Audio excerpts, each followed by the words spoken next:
Remind her she wasn't broken. As she paid, her eyes caught a man outside, slouched against the alley wall. His coat was tattered, his beard unkempt, but his posture held a quiet defiance, like he was studying the world rather than begging from it. Lila's instinct was to look away, city life taught you that, but something in his stillness held her. She shook it off, guiding Mia to the car. Across town, in the shadow of a graffiti-streaked underpass, James sat on a cardboard mat, his breath fogging in the crisp autumn air. The city hummed around him, car horns, footsteps, the clatter of coins in a cup he didn't own. At 40, he was a ghost in plain sight, his tailored suits traded for a thrift store jacket, his polished shoes for scuffed boots. To the world, he was just another homeless man. To himself, he was a man running from a life that had suffocated him. James Worthington, billionaire CEO of Worthington Enterprises, had walked away from his empire 6 months ago. The boardroom battles, the sycophants chasing his wealth, the betrayal of his late wife's family, they'd stripped him of faith in humanity. So he'd shed his identity like a snake sheds skin, testing a theory. Could anyone see him really see him without his money? He adjusted the cracked watch on his wrist, a relic from his father, the only piece of his past he kept. His eyes, sharp beneath the grime, scanned the street. People passed, their glances sliding over him like he was furniture. He'd grown used to it, the invisibility. But today, his gaze lingered on the soup kitchen across the street, its windows glowing with warmth. A woman had stepped out earlier, her dark hair pulled into a messy bun, her face soft but resolute. She'd carried a tray of cups, her hands steady despite the chill. Something about her felt different. James shifted, pulling his coat tighter.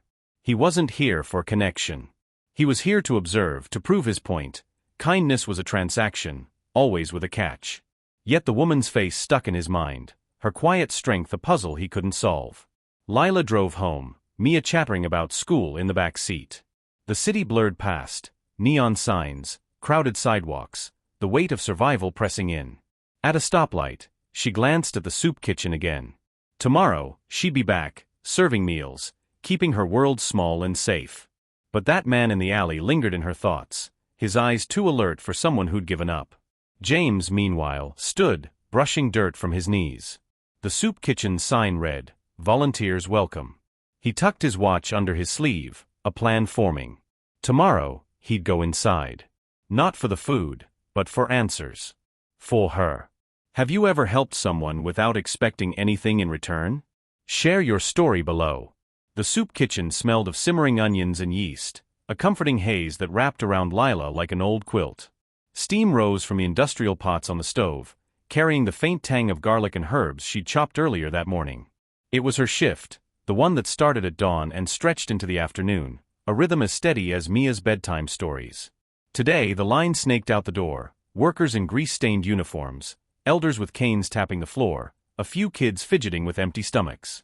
Lila moved behind the counter, her apron dusted with flour, ladling vegetable stew into chipped bowls with a practiced grace. Each serving was a small victory, a reminder that even in the grind, she could make something nourishing. Next, she called, her voice warm but efficient, masking the fatigue etched into her laugh lines. A young man shuffled forward, mumbling thanks as she handed him the bowl. Behind him, the door creaked open, letting in a gust of cool air that carried the scent of wet pavement from last night's drizzle. Lila glanced up, and there he was, the man from the alley, his silhouette framed against the gray sky. His coat hung loose on broad shoulders, the fabric frayed at the cuffs, but his eyes, they locked onto hers with an intensity that made her pause mid-ladle. He stepped into line, hands shoved deep into his pockets, the line of his jaw tight under the scruff of beard. James had told himself he wouldn't come. Last night, under the flicker of a street lamp, he'd replayed the image of her, strong, unyielding, yet soft around the edges like the steam curling from her cups. It was foolish, this pull. He'd seen kindness before, the performative sort doled out with pitying smiles. But hers had felt different, uncalculated. Still, he could turn around, vanish into the crowd. Prove his theory right, no one truly cared. But his feet carried him forward, one deliberate step at a time. The line inched along, the chatter of voices a low hum, stories of lost jobs, evictions, small dreams deferred. When he reached the counter, the air between them thickened, charged like the moment before thunder. Lila looked up fully now, recognition flickering in her hazel eyes. You, she said softly, not a question, but an acknowledgement, like she'd been expecting him. James met her gaze, his throat suddenly dry. Up close, she was even more striking, faint freckles across her nose, a smudge of flour on her cheek, her hair escaping its bun in defiant curls. Morning, he replied, his voice rougher than intended, gravel from disuse. He hadn't spoken to anyone beyond grunts in weeks. Lila tilted her head, a small smile tugging at her lips. It wasn't pity, it was curiosity, laced with something warmer. Stew's hot today. Best part of the week. She scooped a generous portion, the ladle clinking against the pot's edge, and slid the bowl across the counter. Steam curled up, carrying the earthy scent of carrots and potatoes, a promise of sustenance. Her fingers brushed his as he reached for it, calloused from manual labor on her end, surprisingly steady on his, though hidden beneath layers of pretense. The touch was fleeting, electric, sending a jolt through him that had nothing to do with the chill outside. Thanks, James said, the word heavy on his tongue. He held the bowl, feeling its warmth seep through the ceramic into his palms, thawing something deeper. No one had looked at him like this in months, not as a project, not as a problem to solve, but as a person worth the extra spoonful. Lila didn't let go of the moment. She leaned on the counter, elbows propped, ignoring the next person in line for just a beat. Rough night. It wasn't prying, it was an invitation, gentle as the steam between them. He hesitated, the lie forming easily. Yeah, same as always asterisk, but her eyes held him steady and seeing. For the first time in his disguised life, the mask slipped a fraction. Couldn't sleep, he admitted, surprising himself. City's too loud sometimes. Makes you think about things you'd rather forget. Lila nodded, her expression softening. She knew that noise, the relentless hum of worries that kept you up, replaying failures like a broken record. I get that. Nights with Mia, my daughter, she's 6, she asks questions that hit harder than the quiet. Why can't we have a bigger house, Mommy? And I just hold her and hope it's enough. Her voice dipped, vulnerability threading through the words like a secret shared over coffee. She hadn't meant to say that much. Volunteers kept it light, surface level. But there was something about him, this stranger with eyes like weathered oak, that coaxed it out.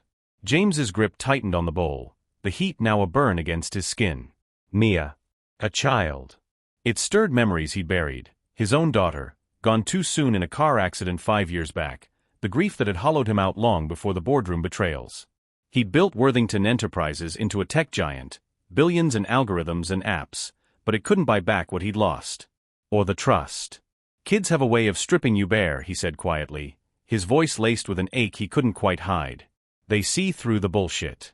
Make you want to be better. The word hung there, subtext thick as the stew's broth. Better for who? For them? For the ghosts they both carried? Lila felt it, that unspoken thread pulling taut. She glanced down, noticing the way his hands, rough, but not the hopeless tremble of true desperation, curled protectively around the bowl. There was a story there, etched in the lines of his knuckles, but she didn't push. Instead, she reached under the counter and pulled out a thick slice of cornbread, still warm from the oven, golden crumbs flaking onto the tray. Here. On the house. Can't have stew without it. James took it, their fingers brushing again, deliberate this time. The cornbread's buttery scent mingled with the stew's savor, grounding him in the moment. You don't have to. I want to, she interrupted, her smile genuine now, lighting her face like sunlight breaking through clouds. Everyone deserves a little extra sometimes. Call it beginner's luck. There was playfulness in her tone, a spark that invited him to meet it. He chuckled, low and unexpected, the sound rumbling from his chest like distant thunder. It felt foreign, that ease, but welcome. Beginner's luck, huh? Haven't had much of that lately. His eyes held hers, a silent question. What if this is the start? The line behind him shifted, impatient murmurs rising, but Lila lingered, wiping her hands on her apron. Well, stick around. We serve coffee after. No strings. She turned to the next person then, but not before giving him a nod, an anchor in the flow of the room.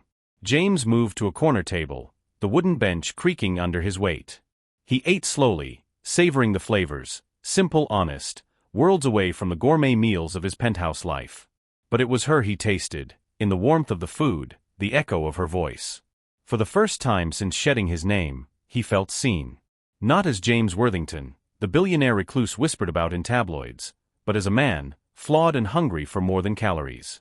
Across the room, Lila stole glances as she worked, her ladle dipping rhythmically. Who was he, really? Not just another face in the crowd. There was a quiet intelligence in his gaze, a depth that spoke of losses stacked high. It stirred something in her, a flicker of connection she hadn't allowed since Tom. But she pushed it down, focusing on the bowls, the smiles, the routine that kept her heart safe. As her shift wound down, the kitchen emptying into the afternoon light, James finished his meal and stood. He approached the counter again, bowl in hand, but instead of leaving it, he set it down gently.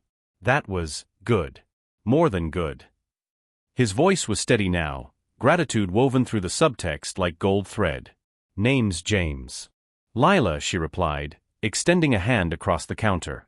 Their palms met, warm and firm, the shake lingering a second too long.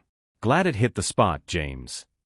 He nodded, memorizing the curve of her smile, the way her eyes crinkled at the corners. Maybe I'll see you around. Maybe you will. The words were light, but the promise beneath them hummed, electric and alive. James stepped out into the street, the door chiming behind him. The city assaulted him anew, horns blaring, pedestrians rushing, but he felt steadier, the bowl's warmth lingering in his chest. He didn't follow her as she gathered her things, didn't watch as she buckled Mia into the car outside, the little girl's laughter floating on the breeze. But he stayed, hidden in the alley's shadow, watching the taillights fade. For the first time, his theory cracked. Maybe kindness wasn't a transaction. Maybe it was a spark, waiting for the right tinder. Lila drove away, Mia's hand in hers over the console, but James's face stayed with her, the guarded hope in his eyes, the brush of his fingers. It felt like the start of something, fragile as cornbread crumbs, but real. And in the quiet of the car, with the radio humming a soft melody, she wondered, what if she let it burn? The city's evening pulse thrummed through Lila's cracked apartment window, a mix of distant sirens and the neighbor's TV murmuring through paper-thin walls. She sat at the kitchen table, a chipped mug of tea cooling between her palms, its chamomile scent faint against the weight of her thoughts. Mia was asleep in the next room, her soft snores a tether to normalcy, but Lila's mind churned. James. His name stuck like a burr, sharp and unyielding. That moment at the soup kitchen, his eyes, the warmth of his hand, had felt like a door cracking open, one she'd sworn to keep locked. She pushed the mug away, the ceramic scraping against the table's worn surface. Don't be stupid, Lila. Trust was a luxury, and she'd paid too high a price for it before. Tom's betrayal still stung, 3 years later, his promises of forever dissolving into late-night texts with someone else, leaving her and Mia to scrape by. She'd rebuilt their life, stitch by stitch, through late shifts at the diner and volunteer hours that fed her soul more than her bank account. Letting someone in, even a stranger with kind eyes, risked unraveling it all. James was just a man in a line, one of dozens she'd served. Yet the memory of his low chuckle, the way he'd said her name like it mattered, clung to her like damp clothes after rain. She stood, pacing the small kitchen, her reflection flickering in the dark window. He's nobody. Let it go. But he wasn't nobody. Not quite. The way he'd held the bowl careful, like it was more than just food, it hinted at a story she couldn't read. And that scared her. Curiosity was a trap, pulling her toward questions she didn't have time for. Mia needed her steady, not distracted by some fleeting spark. Lila grabbed her phone, scrolling through notifications. A late bill, a shift change at the diner. Reality snapped her back. Tomorrow, she'd keep her head down at the soup kitchen. No lingering glances, no extra cornbread. Just the work. Under the same bruised sky, James crouched in the alley behind the soup kitchen, his breath fogging in the chill. The city's grit coated his boots, a stark contrast to the polished marble floors he'd once walked. His fingers traced the cracked face of his watch, its ticking a faint pulse against the night's noise. Lila's face haunted him, her smile, unguarded for a moment, had pierced the armor he'd built over months of hiding. He'd come to this city to disappear, to prove that no one cared unless there was something to gain. But her kindness, unasked for and unearned, challenged that. It was dangerous, that challenge. It made him want to step closer, to test if it was real. He leaned against the brick wall, its cold biting through his jacket. She doesn't know who you are. That's the point. His wealth, his name, James Worthington, tech titan, meant nothing here. He'd walked away from it all after the boardroom coup, when his late wife's family tried to seize control of his company, claiming he'd lost his edge in grief. They weren't wrong about the grief, but he'd outmaneuvered them, securing his empire before vanishing. This disguise was his shield, a way to see the world unfiltered. But Lila's warmth wasn't part of the plan. It felt like a betrayal of his own rules. Don't get attached, don't let anyone in. His phone, a burner tucked in his pocket, buzzed. A text from his old assistant, Claire, boards asking questions. "Where are you?" He ignored it, the words a reminder of the life he'd fled. Claire was loyal, but even she didn't know his full truth. No one did.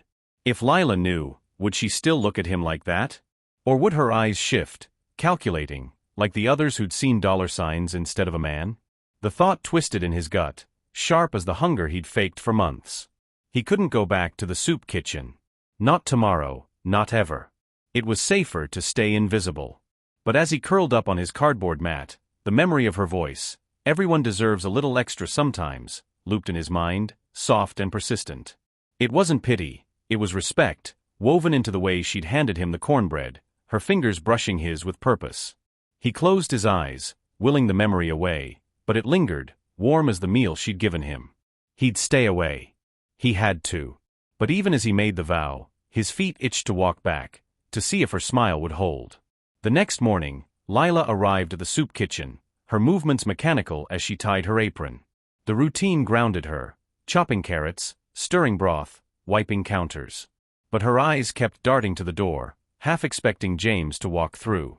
She hated that hope, the way it tugged at her resolve. When the line formed, she served with her usual warmth, but her heart wasn't in it. Each face blurred into the next, none of them his. By noon, her shoulders sagged. Good. He's gone. It was better this way. No complications, no risks. Across town, James stood at a street corner, watching the soup kitchen from a distance. The line was shorter now, the lunch rush fading. He'd meant to keep walking, to blend into the city's gray sprawl, but his legs wouldn't move.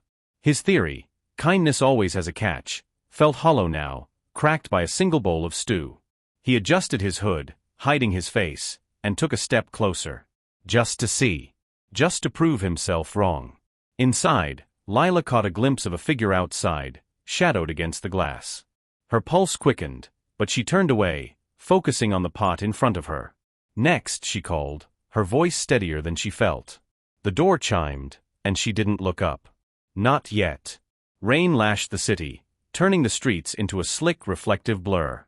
Lila stood at the soup kitchen's entrance, her jacket soaked through, clutching a stack of blankets she'd pulled from storage. The forecast had warned of a storm, but no one expected it to hit this hard. Sideways rain, wind rattling shop signs, and a chill that burrowed into bones. The kitchen had become a makeshift shelter, its doors flung open to anyone needing refuge. Inside, the air was thick with the scent of wet wool and coffee, voices overlapping in a low hum of gratitude and exhaustion. Lila's hair clung to her neck, water dripping onto the floor as she handed out blankets, her hands steady despite the chaos. She hadn't seen him enter.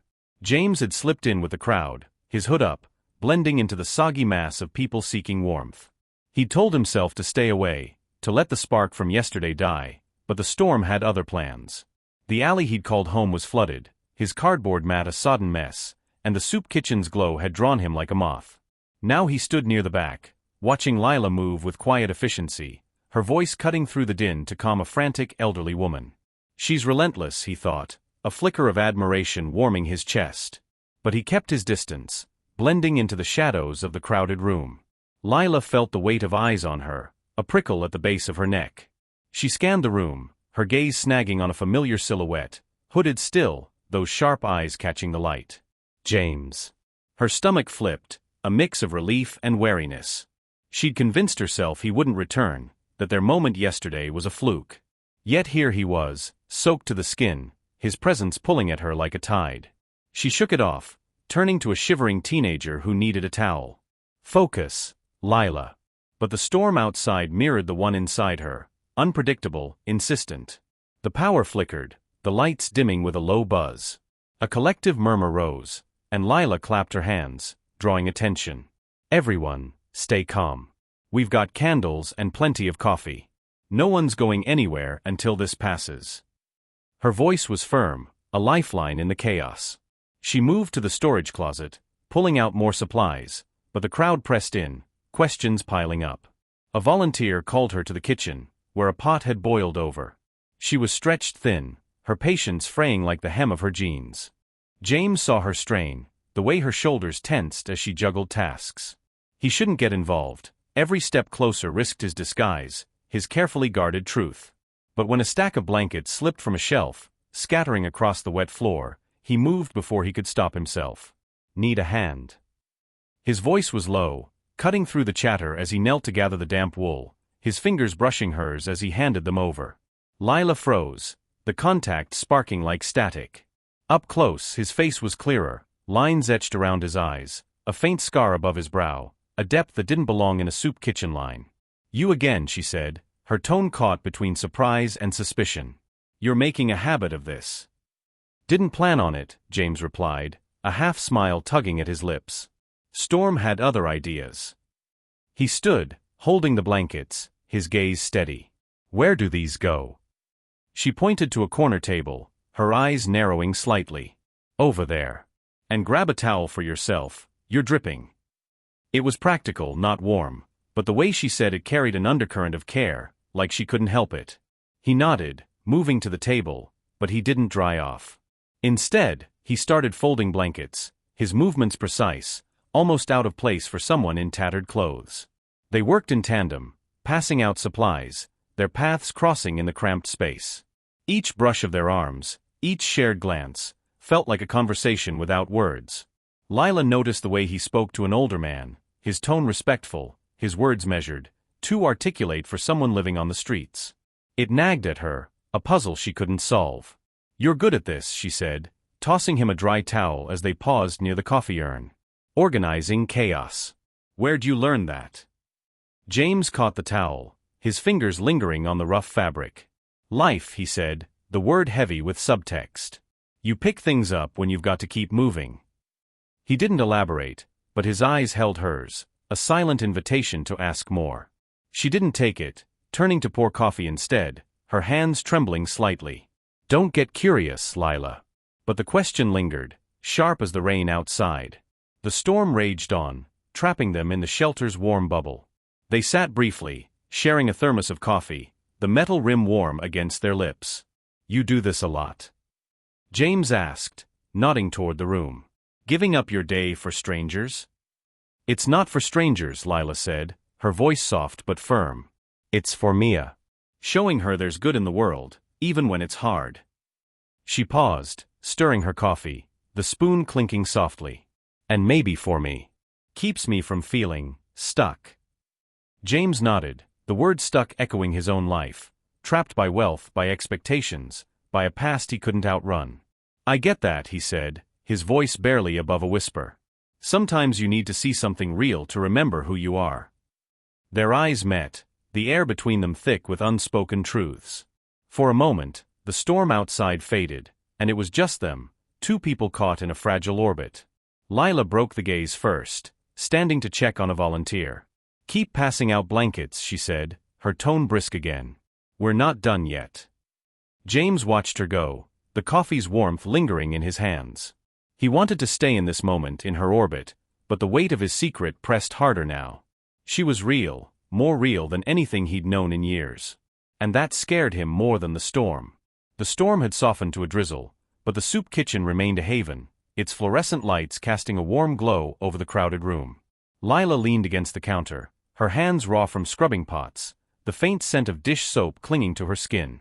The volunteers had thinned out, leaving her to manage the stragglers, those too weary or too stubborn to brave the wet streets. James was still there, stacking chairs with a quiet precision that didn't match his tattered coat. She watched him from the corner of her eye, her curiosity warring with caution. He'd stayed through the chaos, helping without being asked, his presence steady like the rhythm of the rain outside. It unsettled her, how easily he fit into her space. She wiped her hands on her apron and approached him, the linoleum squeaking under her sneakers. You don't have to stick around, you know, she said, her tone light but probing. Storm's letting up. Streets'll be clear soon. James paused, a chair balanced in his hands, his eyes meeting hers with that same intensity that made her pulse stutter. Nowhere else to be, he said, his voice low, carrying a weight she couldn't place. He set the chair down, his fingers lingering on the metal back, and for a moment she saw it, a flash of something refined in his posture, a flicker of a life that didn't belong here. Lila's gaze dropped to his hands. They were rough, yes, but the nails were clean, the knuckles unscarred. Her eyes narrowed, catching on a glint at his wrist, a watch old and cracked, but its leather strap was too fine for the streets. "That's a nice watch," she said, her voice careful, testing. "Looks like it's got a story." James stiffened, his hand jerking back to tug his sleeve down. The movement was quick, almost guilty, and it lit a spark of suspicion in Lila's chest. "Family heirloom," he said, too fast, his eyes darting away. "Only thing I've got left from before." "Before what?" Lila pressed, stepping closer, her voice soft but unyielding. The air between them tightened, the hum of the shelter fading. She didn't know why she cared, why this stranger's half-truths tugged at her, but they did. Maybe it was the way he'd looked at her yesterday, like she was more than a volunteer handing out soup. Or maybe it was the ache in her own heart, the part that still hoped for honesty after Tom's lies. James hesitated, his jaw tight. He could walk away, keep his walls up, but her eyes, hazel, searching, unguarded, held him in place. "Before things fell apart," he said finally, his voice rough with truth he hadn't meant to share. "Lost someone. Didn't know how to keep going after that. So I left." The words were raw, jagged, like glass breaking.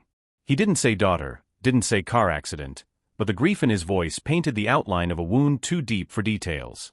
Lila's breath caught, her own losses echoing in his words.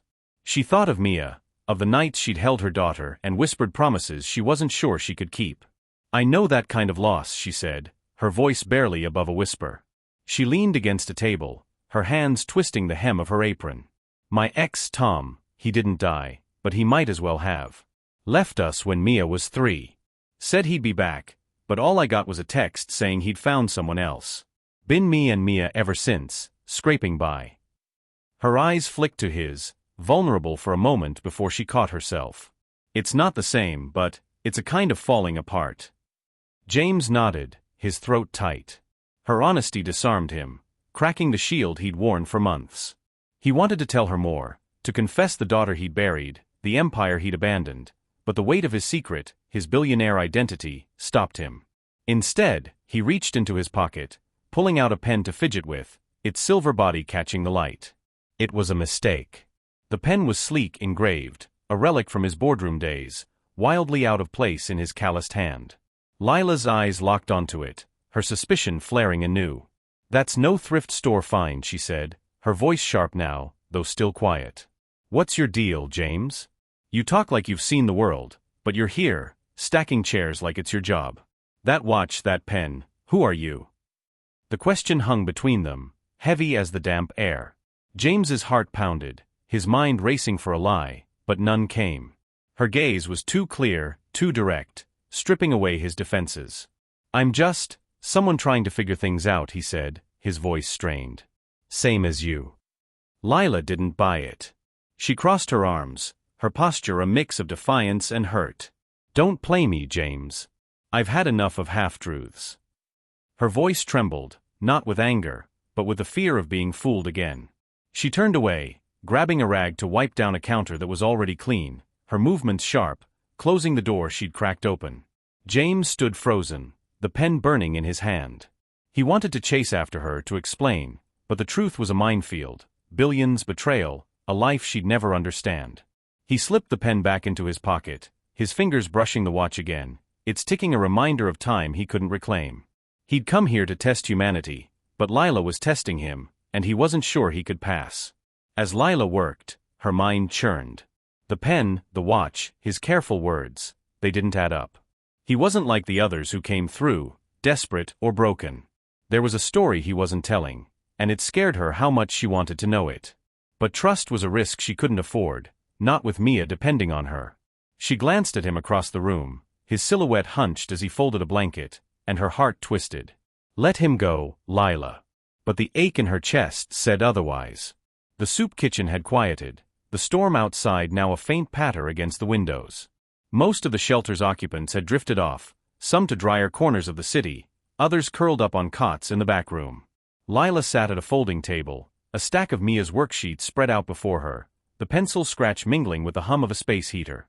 Mia, bundled in a too-big sweatshirt, was sprawled nearby, coloring a picture of a rainbow, her tongue peeking out in concentration. The air smelled of damp wood and cooling coffee, a fragile calm settling over the space like a blanket. Lila's eyes flicked to James, who lingered near the counter, wiping down a tray with a rag. She hadn't spoken to him since their tense exchange, her suspicion still simmering, but his presence hadn't faded. He'd stayed, helping with small tasks, stacking chairs, refilling coffee urns, his movements quiet, almost apologetic. It irritated her, how he seemed to fit here, yet didn't. The pen, the watch, his guarded words, they gnawed at her, but so did the memory of his voice, raw with grief, saying he'd lost someone. She knew that kind of pain, the kind that carved you out and left you hollow. It made her want to soften, just a little. Mia's giggle broke her thoughts. "Mommy, look." She held up her drawing, the rainbow's colors bleeding outside the lines, vibrant against the gray day. Lila smiled, her heart easing. "That's beautiful, sweetheart. Gonna hang it on the fridge." Mia nodded, then glanced at James, who'd paused to watch. "Can he see it?" she asked, her voice bright, unburdened by the wariness Lila carried. Lila hesitated, her instinct to protect Mia clashing with the girl's open curiosity. But James was already approaching, his steps slow, like he was asking permission. "Let's see this masterpiece," he said, his tone light, a warmth in it that hadn't been there before. He crouched beside Mia, his tattered coat brushing the floor, and studied the drawing with exaggerated seriousness. "Now that's a rainbow. You ever seen a real one?" Mia's eyes widened. "Once. After it rained, like today. Mommy said it's magic." James chuckled, the sound low and genuine, like a fire catching. "Your mom's right. Rainbows are magic. But you know what makes them special? They only show up when the storm's done." He glanced at Lila, his eyes softening, a silent acknowledgement of the storm they'd both weathered, literal and otherwise. Lila's chest tightened, her defenses wavering. She busied herself with the worksheets, but Mia wasn't done. "Can you draw?" she asked James, pushing a crayon toward him. "Draw a dog. I love dogs." James took the crayon, his fingers awkward around the stubby blue wax. "I'm no artist, kid, but I'll give it a shot." He sketched on a scrap of paper, his lines shaky but deliberate, forming a lopsided dog with floppy ears. Mia clapped, delighted, and Lila couldn't help but smile, the tension in her shoulders loosening. His effort, clumsy as it was, felt like a peace offering. "You're not bad," Lila said, her voice softer than she intended.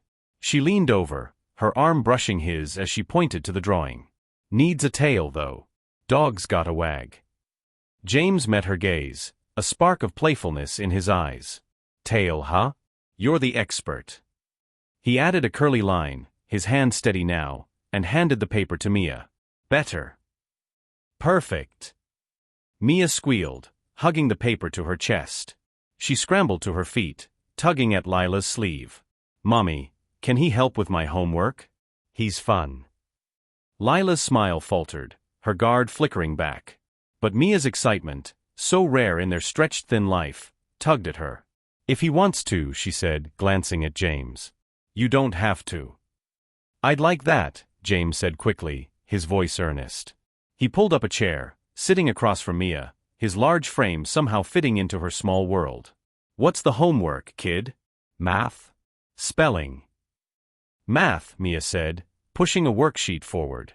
"I hate subtraction." James grinned, leaning in. "Subtraction's tricky, but it's just giving stuff away. Like, if you've got 5 cookies and you give me 2, how many you got left?" Mia giggled, counting on her fingers. 3. "See? You're a pro." He glanced at Lila, his expression softening.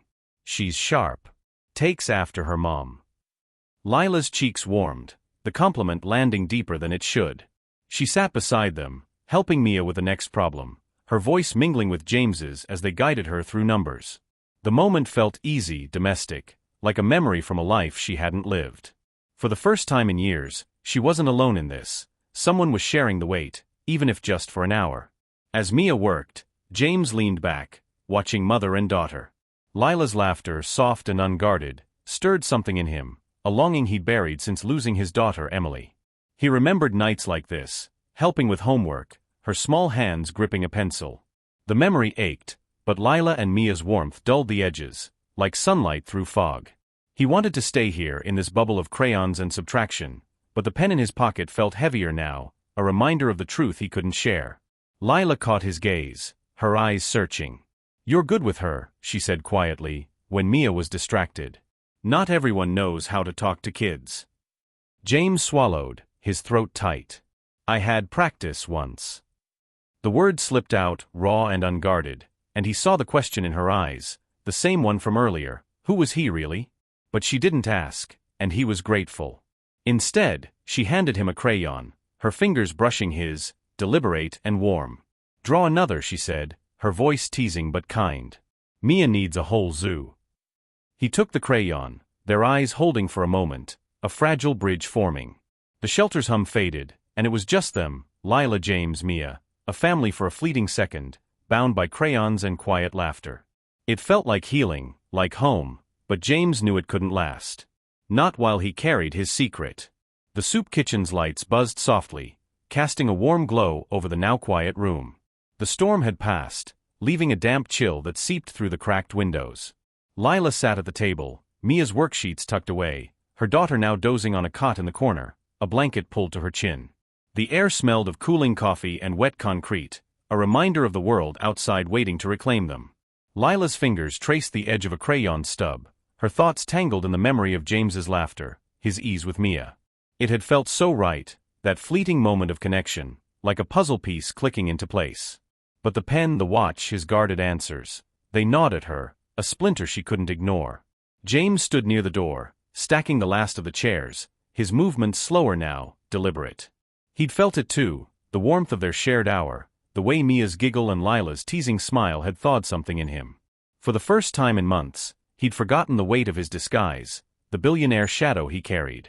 But the pen in his pocket burned, a reminder of the truth he hadn't shared.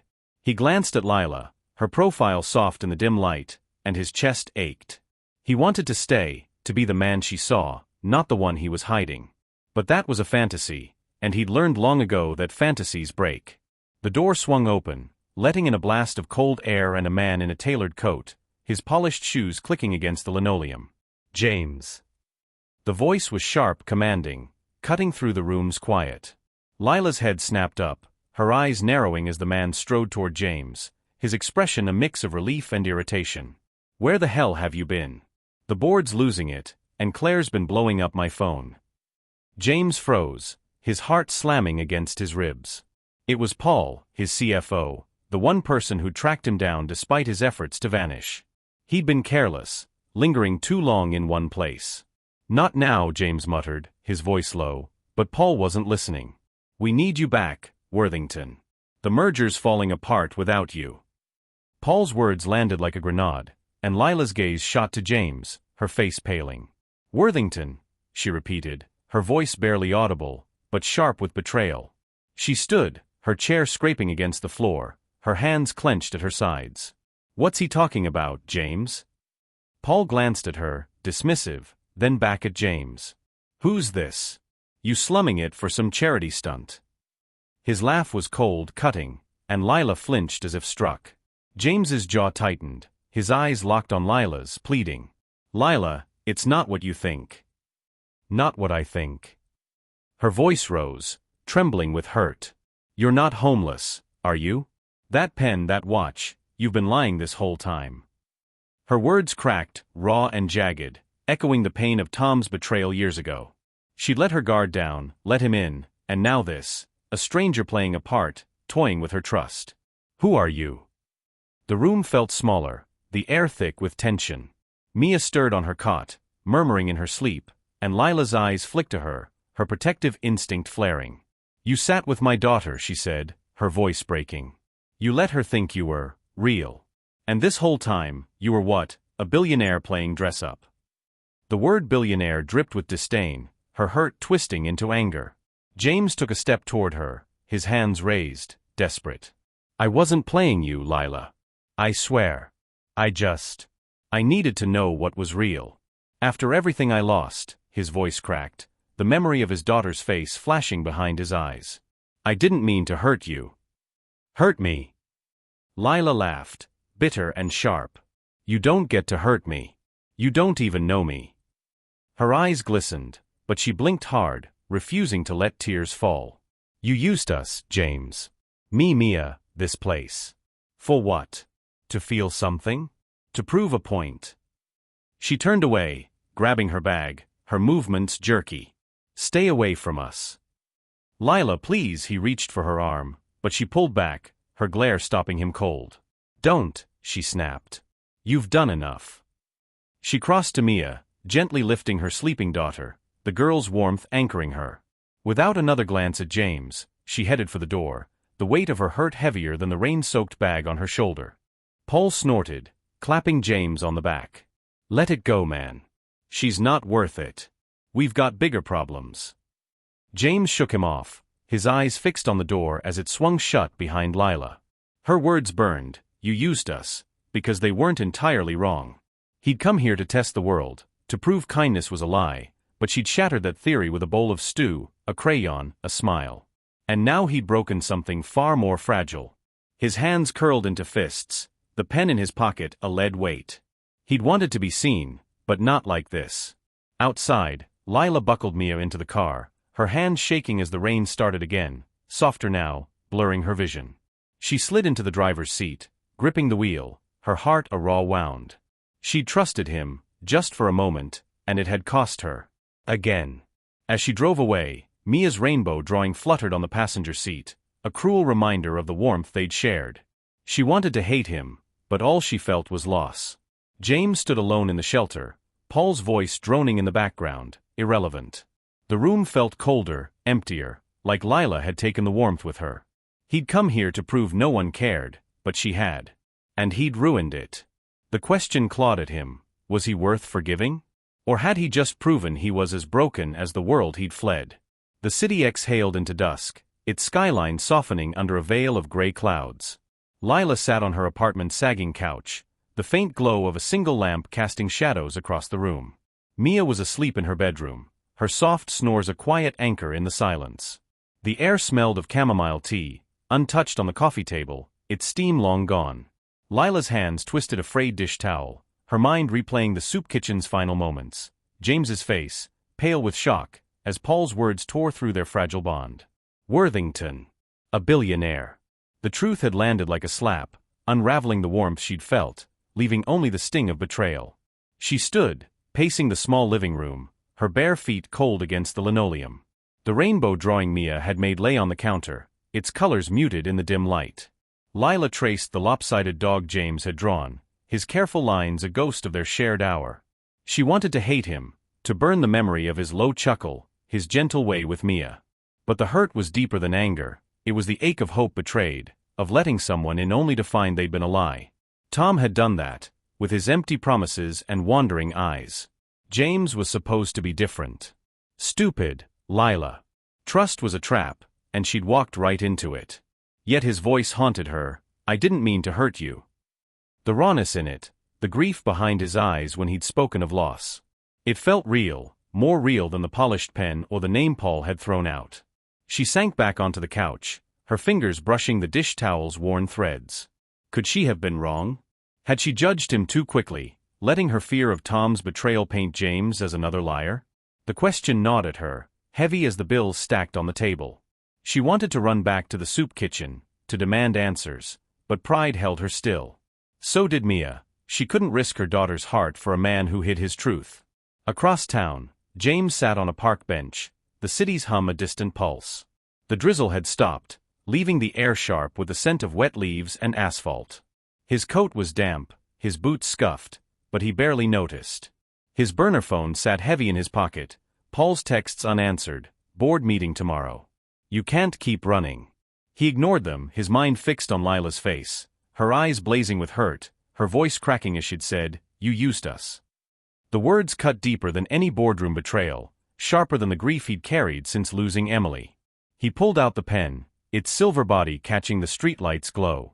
It was a relic of his old life, a gift from his father, back when Worthington Enterprises was just a dream. He'd kept it through years of deals, betrayals, and loss, a reminder of who he'd been before the world saw only his wealth. Lila had seen it, and it had broken their fragile trust. He wanted to tell her everything, about Emily, the accident, the empire he'd built and abandoned. But would she believe him? Or would she see only the billionaire, another man who'd let her down? James stood, his boots crunching on wet gravel. He'd come to this city to test humanity, to prove kindness was a myth. Lila had shattered that, with her stew, her smile, her unguarded laughter. But he'd shattered something too, their connection, so knew it barely had a name. He could walk away, disappear into another city, another disguise. It would be easier, safer. But the thought of leaving her behind, of never seeing Mia's crayons or Lila's teasing smile, felt like losing Emily all over again. He started walking, his steps purposeful, toward the soup kitchen. It was closed now, the windows dark, but he knew Lila's schedule. Tomorrow she'd be there, serving breakfast. He'd find her, tell her the truth, no matter the cost. His hand closed around the pen, a talisman of his past, but it was her face that steadied him. He'd been running too long, from grief, from trust, from himself. Maybe it was time to stop. Back in her apartment, Lila stood, crossing to the window. The city stretched out, its lights blurring through the glass. She thought of James's hands, gentle with Mia's worksheet, his eyes when he'd spoken of loss. What if he wasn't Tom? What if his secret wasn't a betrayal, but a wound, like hers? The thought was terrifying, a leap she wasn't sure she could take. But as she turned off the lamp, plunging the room into darkness, she felt a pull, a quiet hope that maybe, just maybe, he was worth the risk. She crawled into bed, the dish towel still in her hand, its thread soft against her skin. Tomorrow, she'd go to the soup kitchen. She'd face him, if he came. Not for answers, but for truth, whatever it was. The choice was hers, and for the first time in years, she felt it might lead to something real. The morning sun broke through the city's haze, casting a soft golden glow over the soup kitchen's faded sign. Lila arrived early, her breath visible in the crisp air, the scent of brewing coffee mingling with the damp pavement's tang. Mia skipped beside her, clutching her rainbow drawing, now crumpled at the edges but still vibrant. Lila's heart thudded, a mix of resolve and nerves.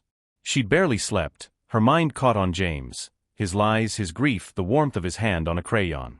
She didn't know if he'd show, but she'd made her choice, to face him, to demand the truth, and maybe, just maybe, to listen. Inside, the kitchen hummed with early volunteers, pots clanging as they prepped oatmeal and fruit.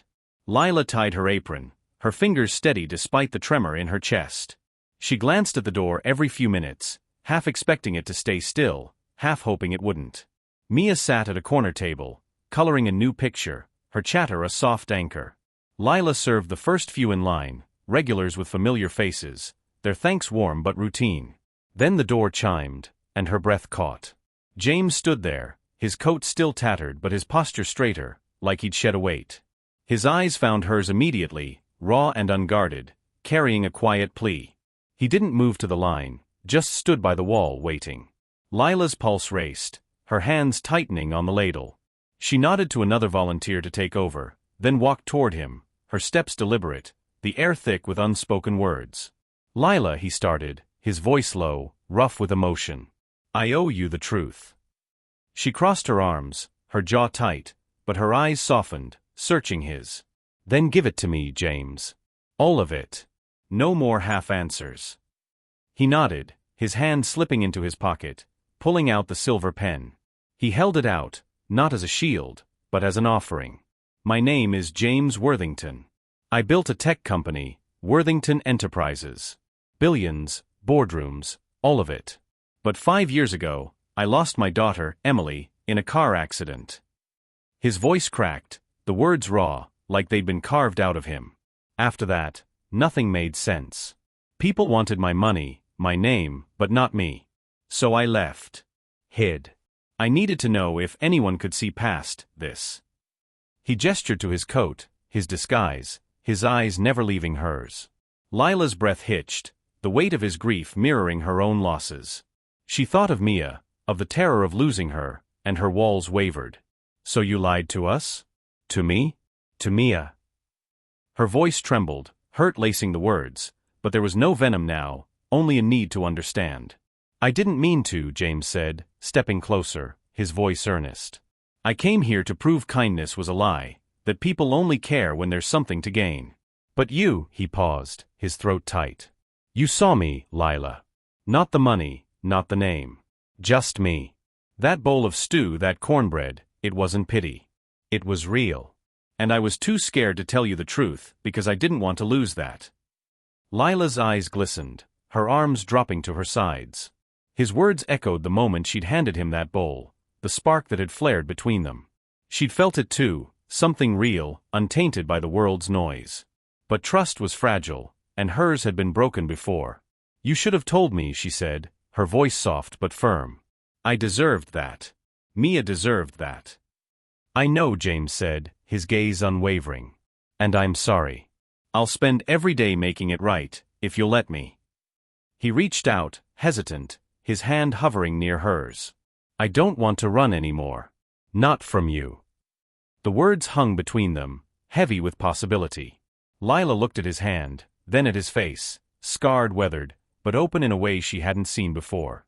She thought of Tom, of his lies, but James wasn't Tom. His truth, painful as it was laid bare now, no walls left. Her heart tugged, a quiet hope stirring, the same hope she'd felt last night, staring out her window. Mia's voice broke the silence, bright and unfiltered. James. She ran over, waving her new drawing, a dog with a wagging tail, like the one he'd drawn. Look. I made you one. Her smile was wide, unguarded, and it cracked something in Lila's chest. James crouched, taking the drawing, his eyes soft. This is even better than mine, kid. He glanced at Lila, a question in his gaze, and she nodded, a small gesture but enough. Okay, Lila said quietly, her voice steady now. No more lies. If you want to be here with us, you show up as you. All of you. James nodded, a weight lifting from his shoulders. All of me, he promised, his voice thick with relief. Later, they sat together at Mia's table, sharing a simple breakfast: oatmeal, a sliced apple, coffee that tasted like home. Mia chattered, oblivious to the weight of the moment, her laughter filling the gaps. Lila's hand brushed James's as she passed him a spoon, the touch deliberate, warm, echoing that first bowl of stew. It wasn't wealth that bound them, but trust, hard-won and fragile, blooming like a rainbow after a storm. As they ate, Lila felt the ache in her heart ease, replaced by something new: love, unexpected and real. James, too, felt it, the grief of his past softening in the light of their presence. They were transformed, not by grand gestures, but by the quiet courage to see and be seen. Wow, what an incredible story. Thank you so much for watching till the very end. Your time and support truly mean everything to me. If you enjoyed this story, don't forget to give it a thumbs up, and if you haven't already, hit that subscribe button and turn on the notification bell so you never miss the next one. We've got so many more powerful stories coming your way. See you in the next video.